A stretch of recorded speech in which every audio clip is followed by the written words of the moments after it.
আসসালামু আলাইকুম এভরিওয়ান, আবারও চলে আসলাম নতুন একটা ব্লগ নিয়ে। আর আজকে একদম সকাল সকাল চলে আসছি কিচেনে, কারণ রিহানের টিফিন বানাতে হবে। তো ও বলে দেয় যে কি টিফিন নিবে, তো আজকে বানিয়ে দিচ্ছি ওর জন্য পাউরুটির টোস্ট ডিম দিয়ে।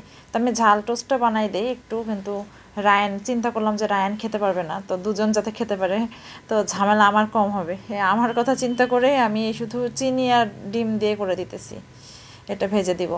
কারণ রায়ান ওই যে এটা কিন্তু মচমচ করে যদি এর মধ্যে একটু পেঁয়াজ একটু কাঁচামরিচ দিয়ে যদি মচমচ করে ভাজা হয়, একটু পোড়া পোড়া করে ভাজা হয়, খুবই টেস্টি হয়। চিনি দিতে হয় সামান্য একটু, অবশ্য যেমন করে এরকমই কিছু পেঁয়াজ আর মরিচটা অ্যাড করে দিলে খুবই মজা হয়। কিন্তু রায়ান একটু খেতে পারে না, ঝাল হয় ওর জন্য।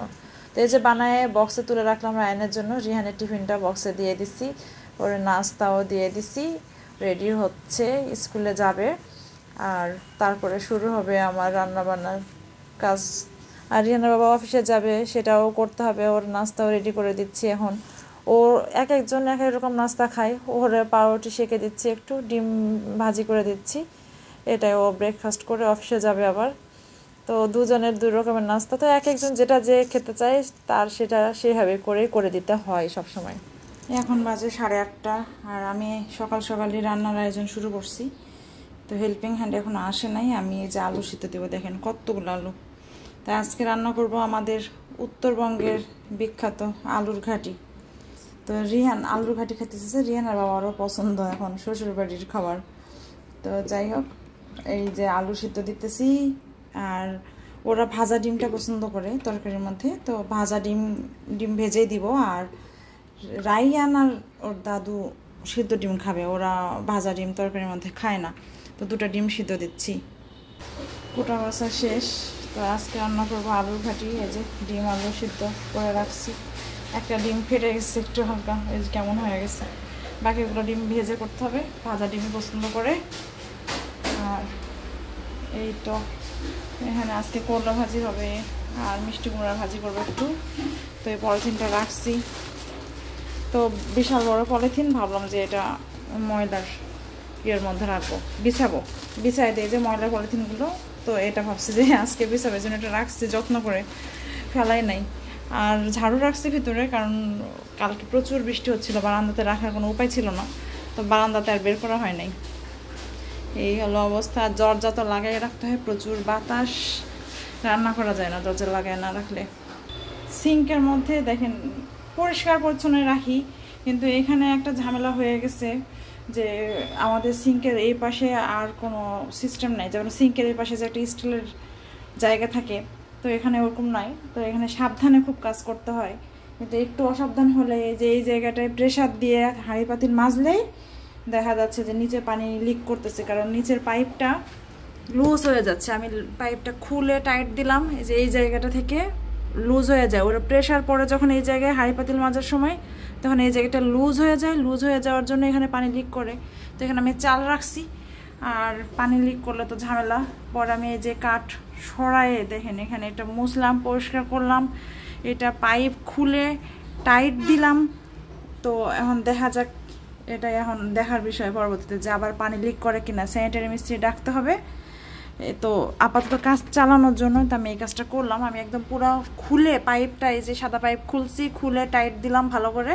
কিন্তু যতই টাইট দেওয়া হোক না কেন, এটা এইখানে যখনই প্রেশার পড়বে, আমার যতদূর ধারণা যে এটা টাইট দেওয়াই ছিল, কিন্তু যখন এই জায়গায় প্রেশার দিয়ে হাঁড়ি পাতিল মাজা হচ্ছে, সেই সময়টা পানিটা লিক করতেছে, তো ওটা ঢিলা হয়ে যাচ্ছে। তো এটা সাবধানেই কাজ করতে হবে, আসলে আমাদের একটু সাবধানতা অবলম্বন করতে হবে। তো হালকা একটু ভিজা আছে, আমি একটু খুলে খুলে রাখছি, শুকাক, তারপরে এগুলো আবার ঠিকঠাক করবো। তো ঝামেলার পর ঝামেলা, রান্নায় শুরু করতে পারি না আজকে, এগুলোই করতেছি সকাল থেকে। সিঙ্কের নিচটা পরিষ্কার টরিষ্কার করে তারপরে ধীরে সুস্থে রান্না শুরু করলাম। তো ভাজিটাই আগে বসাই দিছি, করলা ভাজিটা করবো, অনেকগুলোই হয়েছে, বুঝতে পারি নাই, আন্দাজ পাই না আসলে এখন। তো কিছুটা সিদ্ধ করে রেখে দেবো, আর বাকিটা ভাজবো, যেহেতু মিষ্টি কুমড়ার ভাজি করা হচ্ছে, ভাজিটা করে ফেলছি। আর এই তো আজকে রান্না করতেছি আলুর ঘাটি। তো বেশি করে টমেটো দিয়ে নতুন আলুর ঘাটিটা খুব বেশি মজা হয়, যদিও এখন নতুন আলু কোথায় আর পাবো। রান্না বান্না শেষ করতে করতে বেলাই হয়ে গেছে অনেক, তো আগে খেতে বসছি আমি আগে খেয়ে তারপরে রায়নকে খাওয়াবো। এই জন্য দেখেন সব প্লেটের মধ্যে এক করে নিয়ে এমনি করে খাই, দেখা যায় 5-10 মিনিটের মধ্যে কোনো রকমে খাওয়া শেষ করে তারপরে বাচ্চাকে খাওয়াতে হয়। এটাই তো মায়েদের জীবন, তাই না? রায়ান কি বানাইছো? ওয়াফেল। এটা কি waffle? Strawberry waffle. Strawberry waffle আর এটা মিকি মাউস ওয়াফেল, তাই না? হ্যাঁ। তো এগুলো একা একা বানাচ্ছে, খেলতেছে, কত ভালো। আর সে ব্যাগটা দেখেন, তার ডাইনোসরের ব্যাগটা সে ঘাট থেকে নামাই না, তার পোস্ট পাস রেডিমেডি হয়ে এসে সবসময় এরকমই, কোথাও গেলেও তার সেই ব্যাগটা থাকবেই। দেখেন কি সুন্দর খেলতেছে, মাশাআল্লাহ। সব খেলনাপাতি দিয়ে আমার সাথে খেলতেছে ও, আর দুজন মিলে খেলতেছে, আমাকে খাবার বানাই দিতেছে ও ওর রেস্টুরেন্টের, তাই না রায়ান? হ্যাঁ, আমি এখন একটা মোমো বানাবো। কি বানাবা? মোমো। সেটা আপনারা দেখেন আমি কি বানাবো। আগে বাইরে এটা দুধের মতন এরকম করে দেবেন, তাহলে আমার তখন উপরেটা লাগাই দিবেন, তারপর ভাজবেন আর পেটে দিবেন, অন্য খাবেন। ও ওইটা রুটির মতো বানাবেন, তারপরে একটা মাংস দিবেন ওর মধ্যে, তারপরে ভাজ করবেন, তারপরে ভাজবেন, তারপরে পেটের মধ্যে প্লেটের মধ্যে দিবেন, তারপরে খাবেন।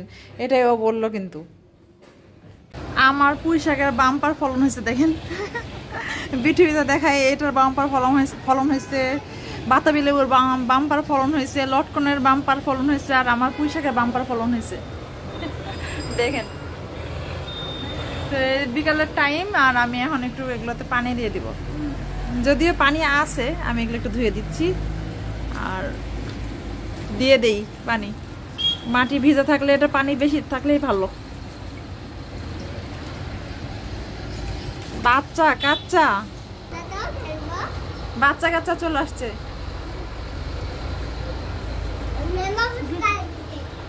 কি করতেছো তোমরা? ওরা দেখেন কি করতেছে, ওরা ওই কি খেলা ওদের, ওগুলো খেলতেছে, আর আমি এই গাছে পানি দিতেছি বিকালবেলা। এই তো গাছের পাতাগুলো বেশ বড় বড় হয়ে গেছে, আর কয়টা দিন পরে তুলে রান্না করা যাবে। এত শব্দ, এত সাউন্ড দেখেন বাইরে। বাইরে কিন্তু পিছের জায়গাটা একটু ঝোপঝাড়, এখানে বিল্ডিং উঠলে আর এই জায়গাটা দেখা যাবে না। এখন পর্যন্ত খুব ভালো একটা পরিবেশ। তো প্ল্যান্টার আর নিচের সবুজ একাকার হয়ে গেছে মনে হচ্ছে রাস্তা। কি সুন্দর ভিউ, তাই না বলেন? এরা খেলতেছে ফুটবল। রায়ান তুমি কোন দল? আমি লাল দল। আর রিহান? আমি হলুদ দল। রিহান এই খেলনা কে কিনে দিছে? চাচু।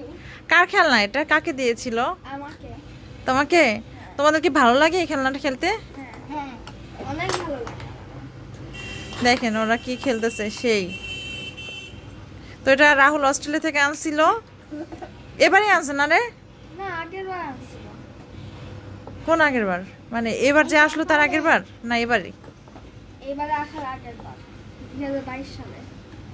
হ্যাঁ আসলেই হ্যাঁ, জানি না কবে। এই যে দুইবার রাহুল দুইবার আসছে, কোন একবার আনছে।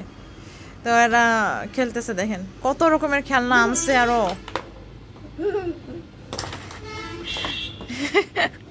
কেমনে খেলে।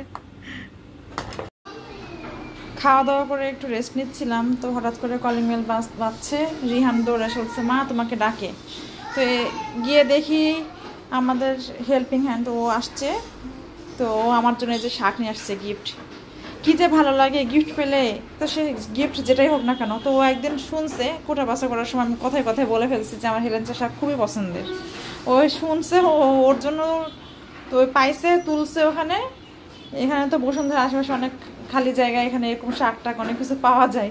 তো ও তুলছে আমার জন্য নিয়ে আসছে, তো খুব ভালো লাগতেছে পেয়ে। আমি তো তখন সিঙ্কের পাইপটা টাইট করে দিয়েছি, তো মাঝখান দিয়ে পানি পড়াটা বন্ধ হয়েছে, কিন্তু তারপরেও দেখি সাইড দিয়ে ফোটায় ফোটায় পানি পড়তেছে। সেটা কোনো হদিস পাচ্ছিলাম না যে আসলে কি হয়েছে। তো এখন এই স্যানিটারি মিস্ত্রি ভাইয়াটা আসছে, উনি দেখে চেক করে বলল যে ওখানে উপরে কলের নিচে ওই জায়গাটা গ্রানাইটটাতে, ওই জায়গাটাতে মানে পুডিং ভালো করে লাগানো হয় নাই, টাইলস পুডিং যখন করছে লাগানো হয়নি, সো ওখান দিয়ে চুয়ে চুয়ে পানি পড়তেছে। তো ওই জায়গাটাতেই ভাইয়া পুডিং লাগাই দিতেছে। তো দেখা যাক এরপরে সমস্যার সমাধান হয় কিনা। আমি ওনাকে জিজ্ঞেস করলাম যে হবে কিনা, তো উনি বললো যে ঠিক আছে, যদি না হয় তো 3 দিন পরে আমাকে কল দিন। রিহানের বাবা গেছিল মিস্টার ডাইতে আজকে আবার একটু গেছিল, যে এই ঘড়িগুলো নিয়ে আসছে, একটু সময়ের জন্য গেছিল ওখানে। তো দেখেন আমাদের ডাইনিংয়ের জন্য একটা আর আমাদের রুমের জন্য একটা, তো টাইম বোঝা যায় না, কিছু হয় না, ঝামেলা হয়ে যাচ্ছে, এই জন্য দুটো ঘড়ি কিনে আনছে। আর রায়ান এখানে খেলতেছে, কি ঘড়ির ওগুলো নিয়ে খেলতেছে। আর এইটা কিনে নিয়ে আসছে হুক, রিহানের রুমের জন্য কাপড় আটকানোর জন্য হুক আনছে। রায়ানের জন্য কয়েকটা আঙ্গুর ধুয়ে নিয়ে আসছি খাওয়ার জন্য। এখন ভাতও দিব ওকে। এখন রাত বাজে 10:45। আব্বু গেছিল বাইরে, একটু হেঁটে টেটে ফিরে আসলো, আর আনছে আইসক্রিম। কোন আইসক্রিম? সবার জন্য আনছে। তো রায়ান খেতে চাচ্ছে, আমি বলতেছি আগে তুমি ভাত খাও তারপরে খাও। আচ্ছা এখন ওষুধ খেতে হবে না, পরে খেয়ে, ওষুধের টাইম হইলে খাইও, এখন খেতে হবে না।